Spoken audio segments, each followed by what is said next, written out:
Rahim bill engineering and construction YouTube চ্যানেলের পক্ষ থেকে আমি হৃদয় আছি আপনাদের সাথে। আশা করি সবাই ভালো যাচ্ছেন। শুরু করতে যাচ্ছি বিমের special detailing as per BNBC 2020 অনুযায়ী। বিএনবিসি 2020 অনুযায়ী বিমের স্পেশাল ডিটেলিং শুরু করব। তো তাহলে শুরু করা যাক। তো এখানে প্রথমে আমরা বিএনবিসির মধ্যে চলে যাব। বিএনবিসি থেকে আমরা পার্ট 6 স্ট্রাকচারাল ডিজাইনে চলে যাব। সেখান থেকে আমরা ডিটেলিং অফ এই যে chapter 8 detailing of concrete structure, এখান থেকে আমরা যাব হলো আর্থকোয়াক রেজিস্ট্যান্স ডিজাইন প্রভিশন। তো এর আগে ভিডিওতে আমি সাইসমিক ডিটেলিং নিয়ে আলোচনা করেছিলাম। আপনারা যদি এর আগের ভিডিওটা না দেখে থাকেন দেখে আসতে পারেন। আমি বিম নিয়ে প্রায় 10 থেকে 12টা ভিডিও তৈরি করেছি। প্রত্যেকটা ভিডিওর সাথে সম্পর্কিত আগের ভিডিওগুলো দেখে না থাকলে দেখে আসতে পারেন। ওকে, তাহলে শুরু করা যাক। এখানে আমাদের আর্থকোয়াক রেজিস্ট্যান্স ডিজাইন প্রভিশন আমরা চলে আসলাম। এখানে আমরা চলে যাব বিমের মধ্যে। তো বিমের স্পেশাল ডিটেলিং সম্পর্কে আমি আজকে আলোচনা করব। তো এখানে এখন তার আগে যেটা জানা প্রয়োজন, স্পেশাল ডিটেলিংটা কখন প্রয়োজন। হ্যাঁ, স্পেশাল ডিটেলিং আমাদের বিল্ডিংটিতে যখন সিসমিক ডিজাইন ক্যাটাগরি ডি হবে, স্পেশাল মোমেন্ট রেজিস্টিং ফ্রেম, হ্যাঁ সিসমিক ডিজাইন ক্যাটাগরি ডি হবে SMRF, তখন আমাদের বিল্ডিংটাকে স্পেশালভাবে ডিটেলিং করতে হবে। হ্যাঁ, তো এখন আপনার বিল্ডিংটার সিসমিক ডিজাইন ক্যাটাগরি কী সেটা বুঝবেন কীভাবে, সেটা নিয়েও আমি একটা আলাদা ভিডিও তৈরি করে রাখছি, আপনারা সেটা দেখে আসতে পারেন। বিল্ডিং কখন স্পেশাল মোমেন্ট রেজিস্টিং ফ্রেম হবে বা কখন সিসমিক ডিজাইন ক্যাটাগরি ডি হবে। স্পেশাল মোমেন্ট রেজিস্টিং ফ্রেম মানে হলো স্পেশাল ডিটেলিং করতে হবে, বা সিসমিক ডিজাইন ক্যাটাগরি ডি মানে হলো স্পেশালভাবে আমাদের বিল্ডিংটাকে ডিটেলিং করতে হবে। ওকে, তো সেই ভিডিওটা আপনারা সিসমিক ডিজাইন ক্যাটাগরি নির্ধারণ যদি করতে পারেন তাহলে তো পারেন, আর যদি না পারেন ওই ভিডিওটা দেখে আসতে পারেন। ওকে, তো এখানে আমি এই ব্যাপারগুলো আমি বিমের যে প্রথম মানে বিমের সিরিজ টিউটোরিয়ালের যে প্রথম টিউটোরিয়ালটা ছিল সেখানে আলোচনা করেছি, যার কারণে আমি এখানে আলোচনা করব না। আমি এখানে আজকে মেইনলি আলোচনা করব লংগিচুডিনাল এনফোর্সমেন্টের নিয়ে। বিমের স্পেশাল ডিটেলিংয়ের যে ক্রাইটেরিয়া আছে সেখানে লংগিচুডিনাল এনফোর্সমেন্টের জন্য যে ক্রাইটেরিয়া সেটা নিয়ে আলোচনা করব মেইনলি। এবং এই লংগিচুডিনাল এনফোর্সমেন্টের ক্রাইটেরিয়ার যে মানে যে ক্রাইটেরিয়াগুলো সেগুলো এখানে লেখা আছে, এই যে এইখানে বিস্তারিত লেখা আছে। তো আমার কাছে মনে হয় এখানে লেখাও আছে, আবার ফিগারের মধ্যেও এই জিনিসগুলাই দেওয়া আছে। তো আমি ফিগার দিয়ে বুঝাইলেই এটাই সবচেয়ে ভালো হয়। তাহলে আমি ফিগারে চলে যাচ্ছি। যে এই ফিগারটা হলো ওই লেখাগুলোর সারমর্ম বলা যায়, এখানে সব আছে। ওকে, তো তাহলে বিমের মধ্যে আমরা প্রথমে আমি একদম উপর থেকে শুরু করতেছি। এখানে একটা কন্টিনিউয়াস বিমের সেকশন দেওয়া আছে, মানে এদিকে আরও আছে, এদিকেও আরও আছে, এখানে একটা কলাম, এখানে একটা কলাম, এই কলামের মধ্যে বিমটা রেস্ট করে আছে। এখন এই বিমের রেনফোর্সমেন্টটা কত হবে, ম্যাক্সিমাম কত, মিনিমাম কত, আরও যে বিমের যে লং রডের যে ক্রাইটেরিয়া আছে সেগুলো এখানে বলা আছে। আমি একটা করে আলোচনা করতেছি।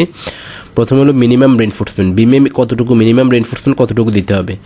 তো বিমের মিনিমাম রেনফোর্সমেন্টের ফর্মুলা যে রো মানে হলো স্টিল রেশিও বা মিনিমাম স্টিল দিতে হবে হলো এই দুইটা ফর্মুলার মধ্যে যেটা গভর্ন করে সেটা। হ্যাঁ, 0.25 F'CFy, এটা সম্পর্কে আমি আলোচনা করেছি একটা ভিডিওতে, অথবা 1.4 FY।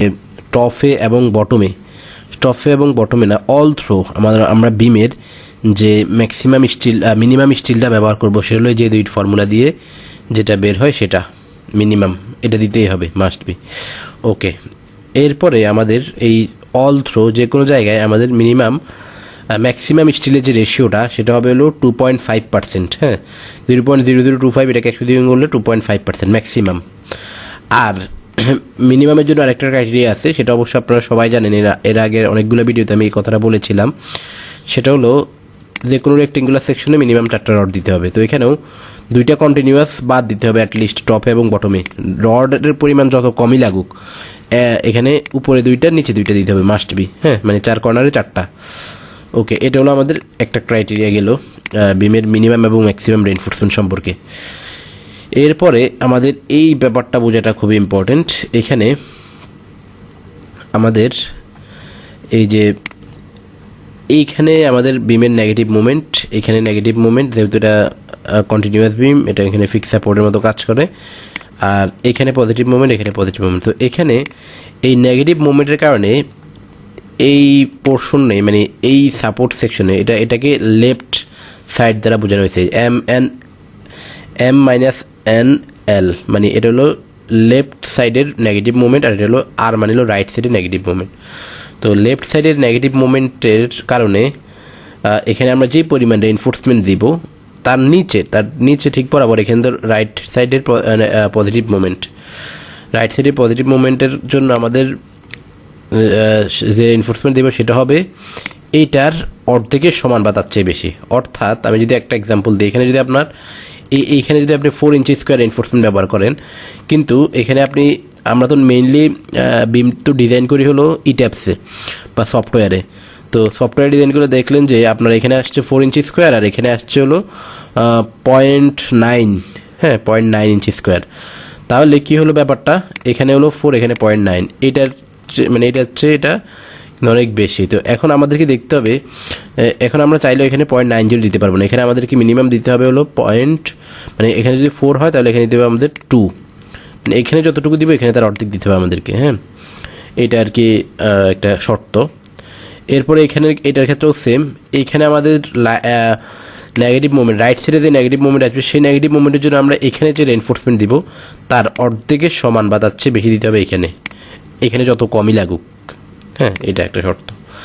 আর এইখানে এই দুই জায়গা ছাড়া বাকি সব জায়গায় মানে মাঝখানে এই দুইটার মধ্যে ম্যাক্সিমাম মানে পজিটিভ এবং নেগেটিভ মধ্যে যে ম্যাক্সিমাম আছে, ম্যাক্সিমামের 4/1 সমান বা তার চেয়ে বেশি দিতে হবে। অর্থাৎ ব্যাপারটা আমি যদি আরও সিম্পলিফাই করে বলি, এখানে 4 ইঞ্চি স্কোয়ার বের হয়েছে, হ্যাঁ 4 ইঞ্চি স্কোয়ার, আর বাকি সব জায়গায় আরও কম বের হয়েছে মনে করেন, তাহলে এটাই তো ম্যাক্সিমাম আমাদের। তাহলে এইটা 4/1 এখানে থাকতে হবে, মানে 1 ইঞ্চি স্কোয়ার এখানে দিতে হবে এইসব জায়গায় মাঝখানগুলোতে, লং রড আর কি। তো এটা ছিল মানে বিমের মেইন, আমাদের যে লং রডের যে মেইন ডিটেলিংটা, এই কথাগুলো এখানে বলা আছে, আপনারা পড়লেই বুঝতে পারবেন। ও এইটা হলো আমাদের বিমের যে মেইন রডের ডিটেলিংয়ের যে ক্রাইটেরিয়া সেটা। তো এখানে আরও কিছু ক্রাইটেরিয়াও আছে, তো সেগুলো আমি যখন এই যে নেক্সট ভিডিওতে আমি যে ট্রান্সভার্স রেইনফোর্সমেন্ট বা SMRF-এর ডিটেলিং নিয়ে আলোচনা করব, সেখানে ডিটেলস আলোচনা করব। তো আজকের ভিডিও এতটুকুই। যদি ভিডিওটি আপনাদের ভালো লেগে থাকে বা ভিডিওটি দেখে যদি কোনো কিছু শিখে থাকেন, তাহলে আমাদের চ্যানেলে সাবস্ক্রাইব করবেন এবং বেল আইকনে ক্লিক করবেন যাতে পরবর্তী ভিডিও সবার আগে আপনাদের কাছে পৌঁছে যায়।